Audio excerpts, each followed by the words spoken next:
আচ্ছা, একটু ভাবুন তো, একটা দেশের মাটির নিচে প্রচুর খনিজ সম্পদ আছে। মানে উর্বর জমি বা তেলের খনি। অঙ্কটা তো খুব সহজ হওয়া উচিত, তাই না? হ্যাঁ, তা তো বটেই। সম্পদ থাকলে তো দেশের উন্নতি হবেই। সাধারণ যুক্তি তো সেটাই বলে। ঠিক।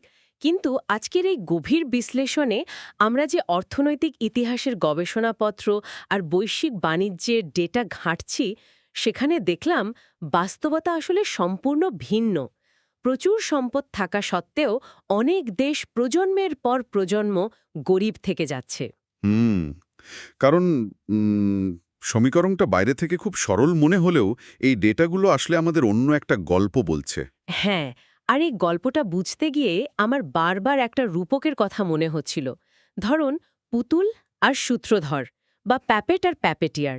আচ্ছা, বেশ চমৎকার একটা রূপক। মানে মনে হচ্ছে গরিব দেশগুলো যেন মঞ্চে নাচতে থাকা পুতুল, আর আড়ালে বসে সুতো নাড়ছে ক্ষমতাবানরা।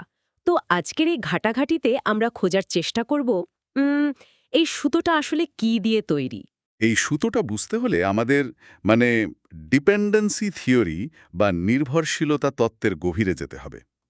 অর্থনীতিবিদ রাউল প্রেবিশ প্রথমে এই দিকটা আলোকপাত করেন।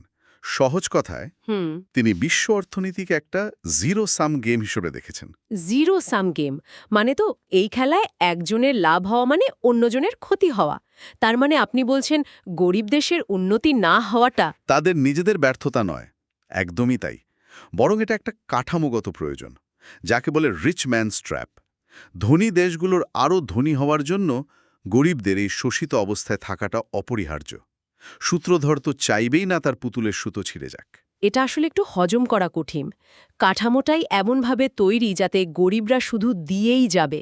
আমাদের গবেষণাপত্রগুলোতে যাকে সারপ্লাস এক্সট্র্যাকশন বা উদ্বৃত্ত পাচার বলা হচ্ছে। হ্যাঁ, এর সবচেয়ে বড় উদাহরণ তো হতে পারে বাংলাদেশের তৈরি পোশাক শিল্প বা আরএমজি সেক্টর। ঠিক বলেছেন। কিভাবে একটু বুঝিয়ে বলবেন? মানে আমরা সস্তায় আমাদের শ্রম দিচ্ছি, তুলা বা চামড়ার মতো কাঁচামাল নামমাত্র মূল্যে বিক্রি করে দিচ্ছি। এরপর পশ্চিমা দেশগুলো তাদের উন্নত প্রযুক্তি আর ব্র্যান্ডিং ব্যবহার করে ওই সস্তা কাঁচামাল দিয়েই দামি পোশাক বানাচ্ছে। একদম, আর শেষমেশ সেই পোশাকটাই আবার আমাদের কাছেই চড়া দামে বিক্রি করছে। টাকাটা তো সবসময় আমাদের থেকে তাদের দিকেই যাচ্ছে। তাই তো। আর এই ভাগটাই হলো কোর পেরিফেরি মডেল। পশ্চিমা ওই দেশগুলো হলো কোর বা কেন্দ্র, যাদের কাছে প্রযুক্তি আর বিপুল পুঁজি আছে। বুঝতে পারছি। আর উন্নয়নশীল দেশগুলো হলো প্যারিফেরি বা প্রান্ত, যাদের কাছে শুধু সস্তা শ্রম আর কাঁচামাল আছে। এই কাঠামোতে প্রান্ত সবসময় কেন্দ্রকে খাইয়ে বাঁচিয়ে রাখে। কিন্তু একটু দাঁড়ান, বিষয়টা যদি এতই পরিষ্কার হয়, তাহলে এই প্রান্তিক দেশগুলো জোট বেঁধে বিদ্রোহ করে না কেন? পুতুলরা যদি এক হয়ে যায়, তাহলে তো সূত্রধরের হাত থেকে সুতো ফুসকে যাওয়ার কথা। খুব ভালো একটা প্রশ্ন। এইখানে ইমানুয়েল ওয়ালারস্টাইনের ওয়ার্ল্ড সিস্টেমস থিওরি একটা দারুণ পয়েন্ট সামনে আনে। দুনিয়াটা আসলে শুধু কেন্দ্র আর প্রান্তের মধ্যে সীমাবদ্ধ নেই। ও আচ্ছা, মাঝেও কিছু আছে। হ্যাঁ, এর মাঝখানে একটা স্তর আছে, যাকে বলে সেমি পেরিফেরি বা আধা প্রান্ত। ভারত বা ব্রাজিলের মতো দেশগুলো এর চমৎকার উদাহরণ। এরা একদিকে যেমন প্রান্তিক দেশগুলোকে শোষণ করে, অন্যদিকে নিজেরাই আবার কেন্দ্রের দ্বারা শোষিত হয়। ও বুঝতে পেরেছি। তার মানে এই মধ্যবর্তী দেশগুলো আসলে একটা বাফার জোন বা ঢাল হিসেবে কাজ করছে। সরাসরি কেন্দ্রের বিরুদ্ধে প্রান্তের যে ক্ষোভ, সেটা এই আধা প্রান্তের গায়ে লেগে আটকে যাচ্ছে। শুধু ঢাল নয়, এটা একটা বিভ্রমও তৈরি করে।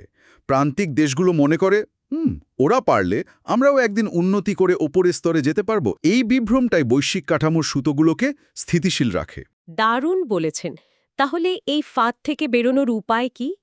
সূত্রগুলোতে আন্দ্রে গুন্ডার ফ্র্যাঙ্ক নামে একজনের কথা বলা হয়েছে, যিনি এই আন্ডার ডেভেলপমেন্ট বা অনুন্নয়ন নিয়ে বেশ কট্টর একটা সমাধানের কথা বলেছেন। হ্যাঁ, ফ্র্যাঙ্ক সোজা কথায় বলেছেন, এই শোষণের সম্পর্ক থেকে পুরোপুরি বেরিয়ে আসতে হবে, যাকে তিনি নাম দিয়েছেন ডিলিঙ্কিং বা সম্পর্ক ছিন্ন করা। কারণ যুক্ত থাকলেই সম্পদ পাচার হতে বাধ্য। এর মানে তো বিদেশ থেকে দামি পণ্য আমদানি বন্ধ করে নিজেদের কারখানায় তা বানানো শুরু করা, যাকে আমরা অর্থনীতিতে ইম্পোর্ট সাবস্টিটিউশন ইন্ডাস্ট্রিয়ালাইজেশন বা আইএসআই বলি। কিন্তু এটা বলা যতটা সহজ, করা তো ততটা নয়। ঠিক। কারণ ওই যে বললেন, প্রযুক্তি আর পুঁজি তো কেন্দ্রের হাতে। এবং এখানেই কেন্দ্র তার আসল খেলাটা খেলে। আপনি চাইলেই রাতারাতি সব সম্পর্ক ছিন্ন করতে পারবেন না, কারণ সুতোগুলো এখন আর শুধু কাঁচামালের ওপর নির্ভর করে না। তাহলে এগুলো এখন ঋণের সুতো।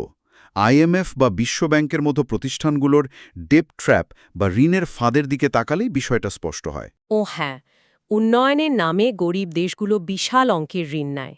আর সেই ঋণের সুদ টানতেই তাদের বাজেটের সিংহভাগ শেষ হয়ে যায়। নিজেদের প্রযুক্তি বানানোর বা স্বাস্থ্য, শিক্ষায় বিনিয়োগ করার টাকা আর থাকে না। এই আর্থিক নিয়ন্ত্রণটাই হল আধুনিক নব্য উপনিবেশবাদ।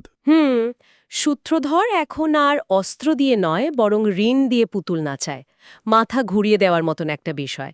বিশ্ব অর্থনীতি কোনো বিচ্ছিন্ন ঘটনা নয়, বরং এটা একটা নিখুঁতভাবে সাজানো ছক। একদম ঠিক। এখান থেকে বেরোতে হলে শুধু সস্তায় শ্রম বা কাঁচামাল বেচলে চলবে না। এই সুতো কাটার কাঁচি হতে পারে নিজেদের প্রযুক্তিগত স্বয়ংসম্পূর্ণতা আর আঞ্চলিক সহযোগিতা। তাই তো। তবে আজকের এই আলোচনা শেষে একটা প্রশ্ন ভাবনার জন্য রেখে যাচ্ছি। এই যে বাফার জোন বা আধা প্রান্ত দেশগুলোর কথা বললাম, তারা কি আদৌ কখনো পুরোপুরি কোর বা কেন্দ্র হতে পারবে? নাকি এই বৈশ্বিক কাঠামোটা এমনভাবেই ডিজাইন করা যেন তারা চিরকাল ওই নির্দিষ্ট গণ্ডিতেই আটকে থাকে?